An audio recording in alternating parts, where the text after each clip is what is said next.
ಯಾರಾದ್ರೂ ಹೆಂಗ್ ಗೊತ್ತಾಗುತ್ತೆ ಒಬ್ಬ ಜನಸಾಮಾನ್ಯರಿಗೆ ಹೆಂಗ್ ಗೊತ್ತಾಗುತ್ತೆ ಹೇಳಿ ನೀವು ನೋಡಿರ್ಬೋದು. ಈಗ ಹಂಗಂದ್ರೆ ಎಬ್ಬಿಸ್ ಕಳಿಸ್ರಿ ನಾ ಕಳಿಸ್ರಿ. ಸರ್ ನನ್ನ ಪ್ರಶ್ನೆ ಅದಲ್ಲ. ನಾವು ಬಂದಿರೋದು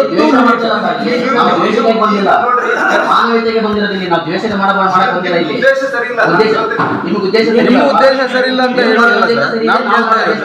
ನೀವು ಕೆಲ್ಕಲ್ಲ. ಇಲ್ಲಿ ಪಕ್ಷಗಾರ ಕೂತಿರ್ತಾರೆ, ಇಲ್ಲಿ ನೀವು ತಗೋಬಹುದು. ಇಲ್ಲಿ ಒಬ್ರು ಕೆಲಸ ಮಾಡ್ತಿರ್ಬೇಕಾದ್ರೆ ಮಧ್ಯದ ಬಂದು ಐಡಿ ಕಾರ್ಡ್ ಹಾಕೊಂಡು ನೀವ್ ಯಾರು ಹೇಳ್ರಿ?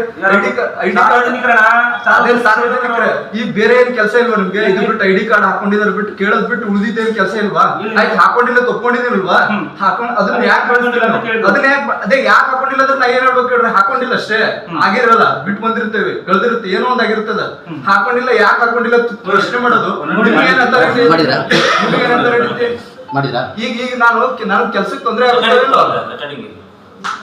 ಒಂದ್ ಲೆಟರ್ ತಹಸೀಲ್ದಾರ್ ಒಂದ್ ಲೆಟರ್ ಕೊಟ್ಟು ನೀವು ಲೆಟರ್ ಕೊಡ್ರಿ. ಅದು ನಿಮ್ ಆಕ್ಷನ್ ನೀವ್ ಹೆಂಗ್ ತೋರಿ, ಬೆಳೆಸ್ಬೇಡ್ರಿ ಅಷ್ಟೇ. ಈಗ ಮುಗಿತಲ್ಲ, ಕೆಲ್ಸ ಮುಗಿತಲ್ಲ, ನೀವು ಹೋಗ್ಬೋದಿಲ್ಲ. ನೀವ್ಯಾರ ಕೆಲಸ ಆಗುವಗಳು ಯಾವುದೇ ರೈಟ್ಸ್ ನಿಮಗಿಲ್ಲ. ಅನ್ನುವಂತ ರೈಟ್ಸ್ ಯಾವುದೇ ಇಲ್ಲ. ನೀವು ಹೊರಗೋಗಿಲ್ಲ, ಇಲ್ಲಿ ನಿಂತ್ಕೊಬಿಡ್ರಿ ಅಂತ ಹೇಳಿ ನಾನು ಅಂದ್ರೆ ಯಾರಿಗೂ ಹೊರಗೋಗಲ್ಲ. ನಾನು ಸೈಡ್ ಕೆಲಸ ಆಫೀಸ್ ಅಲ್ಲ,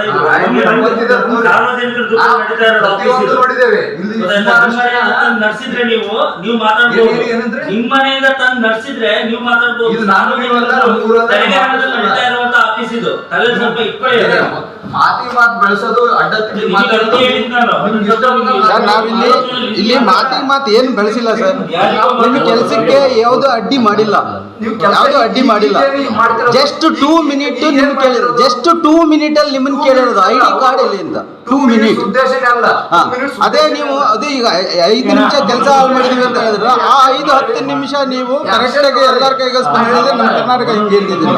ಪ್ರಾಮಾಣಿಕವಾಗಿ ಮಾಡ್ತಾ ಇದ್ದೀರಾ ಅಂತ ನಾವು ಹೇಳ್ತಾ ಇದೀವಿ. ನಿಮ್ ಕೆಲಸ ನೀವು ಪ್ರಾಮಾಣಿಕವಾಗಿ ಮಾಡ್ತಾ ಇದ್ದೀರಿ ಅಂತ ಹೇಳಿ ನಾವು ಜಸ್ಟ್ ಕೇಳಿರೋದು ಬರೀ ಐಡಿ ಕಾರ್ಡ್ ಒಂದ್ಲಿ. ನಿಮ್ಗೆ ಗುರುತಿಸಲ್ಲ ಹೆಂಗ್ ಸರ್? ನಾವೇ ಕೇಳಿದ್ವಿ, ನಿಮ್ ಪ್ರಶ್ನೆ ಮಾಡ್ತೀವಿ. ಇವಾಗ ನಿಮ್ ಹೇಳಿದ್ರಿ ಪ್ರಶಾಂತ್ ಅಂತ ಹೇಳಿದ್ರಿ, ಅಲ್ಲಿ ನೋಡಿದ್ರೆ ಬೋರ್ಡ್ ಮುಚ್ಕೊಂಡಿದೆ. ಅಲ್ಲಿ ನೋಡ್ರಿ ಮೇಲ್ಗಡೆ ಹೆಸರು ನೋಡಿ, ಕಾಣಿಸ್ತಾ ಇದೆಯಾ? ಇಲ್ಲ. ಹಾ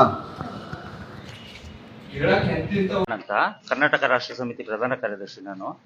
ಈಗ ನಿಮ್ಮ ತಾಲೂಕು ಆಫೀಸಿಗೆ ಎಲ್ಲ ಕೆಲವೊಂದು ರೂಮ್ಗಳಿಗೆಲ್ಲ ಹೋಗಿ ಬಂದ್ವಿ ನಾವು. ಈಗ ಐಡಿ ಪ್ರೂಫ್ ಹಾಕೋಬೇಕು ಅಂತೇಳಿ ಗೌರ್ಮೆಂಟ್ ಆದೇಶ ಇದೆ, ಪ್ರತಿಯೊಂದು ಇದೆ. ಆದರೆ ಇಲ್ಲಿ ಏನು ಹೆಸರು ಇವ್ರದ್ದು, ಈ ಪ್ರಶಾಂತ್ ಅನ್ನೋರು ಐಡಿ ಪ್ರೂಫ್ ಹಾಕಿರಲ್ಲ. ನಾವು ಕೇಳ್ತೀವಿ ಯಾಕೆ ಐಡಿ ಪ್ರೂಫ್ ಹಾಕಿಲ್ಲ ಅಂತ. ಇಲ್ಲ ನನಗೆ ಇಷ್ಟ ಬಂದ್ರೇನೆ ಹಾಕೋದು, ಇಲ್ಲ ನಾನು ಹಾಕಲ್ಲ. ನಮ್ಮ ಹತ್ರ ವಿಡಿಯೋ ಇದೆ, ಲೈವ್ ಆಗಿ ಅದನ್ನು ವಿಡಿಯೋನು ತೆಗೆದಿದ್ದೀವಿ. ಈಗ ಏನಂದ್ರೆ ಅವ್ರದ್ದು ಯಾವ ಥರ ಅಂತ ಹೇಳಿದ್ರೆ, ನಾನು ಐಡಿ ಪ್ರೂಫ್ ಹಾಕೊಂಡು ಕೆಲಸ ಮಾಡಲ್ಲ, ಬೇಕಾದ್ರೆ ನಾನು ಮೇಲಿನ ಅಧಿಕಾರಿಗಳಿಗೆ ಕಂಪ್ಲೇಂಟ್ ಕೊಟ್ಕೊಳ್ಳಿ, ನಾನು ಹಾಕೋದಿಲ್ಲ ಐಡಿ ಪ್ರೂಫ್, ನನ್ನ ಇಷ್ಟ ಅನ್ನೋ ರೀತಿಯಲ್ಲಿ ಮಾತಾಡಿದ್ದಾರೆ ನಮ್ಮ ಹತ್ರ. ಎರಡನೇದಾಗಿ 5 ವರ್ಷ ಆಗಿದೆ ಅಂತ ಅವ್ರು ಸೇರ್ಕೊಂಡು. ಅದಕ್ಕೆ ನಾನು ಕೇಳಿದೆ, 5 ವರ್ಷದಿಂದನೂ ಐಡಿ ಪ್ರೂಫ್ ಹಾಕೊಂಡಿಲ್ವಾ ಕೇಳಿದ್ರೆ, 5 ವರ್ಷದಿಂದ ನಾನು ಹಾಕೊಂಡಿಲ್ಲ, ಹಾಕೊಳ್ಳೋದು ಇಲ್ಲ ಅಂತಾರೆ.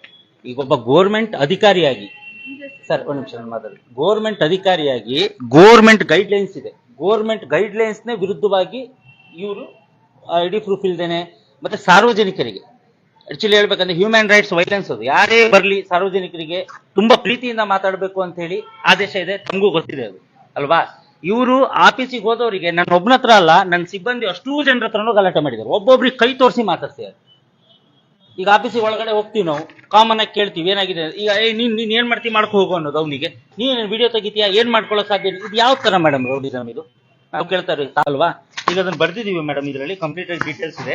ದಯವಿಟ್ಟು ನೀವು ಇದನ್ನ ತಗೊಂಡು ಇದನ್ನ ಯಾರಿಗೆ ಬರುತ್ತೆ ಅವ್ರ ಮೇಲಧಿಕಾರಿಗಳು, ಈಗ ತಹಶೀಲ್ದಾರಿಗೆ ಬರುತ್ತಾ, ಸಬ್ ರಿಜಿಸ್ಟ್ರಿಗೆ ಬರುತ್ತಲ್ಲ, ಓಕೆ, ಅವ್ರ ಗಮನಕ್ಕೆ ತಂದು ದಯವಿಟ್ಟು ಅವ್ರ ಮೇಲೆ ಕ್ರಮ ತಗೊಳ್ಬೇಕು ನೀವು, ಆಯ್ತಾ. ಮುಂದಿನ ದಿನಗಳೆಲ್ಲಾದ್ರೂ ಕ್ರಮ ತಗೊಂಡಿಲ್ಲ ಅಂದ್ರೆ ನಾವು ಇದ್ರ ಬಗ್ಗೆ ಪ್ರತಿಭಟನೆ ಮಾಡ್ತೀವಿ, ನಿಮ್ಮ ಆಫೀಸ್ ಎದುರುಗಡೆ ಪ್ರತಿಭಟನೆ ಮಾಡ್ತೀವಿ. ಈ ವಿಚಾರದ ಬಗ್ಗೆ ಲೋಕಾಯುಕ್ತಕ್ಕೂ ಹೋಗ್ತೀವಿ ನಾವು. ದಯವಿಟ್ಟು ಇದ್ರ ಬಗ್ಗೆ ಒಂದು ಗಮನ ಹರಿಸಿ.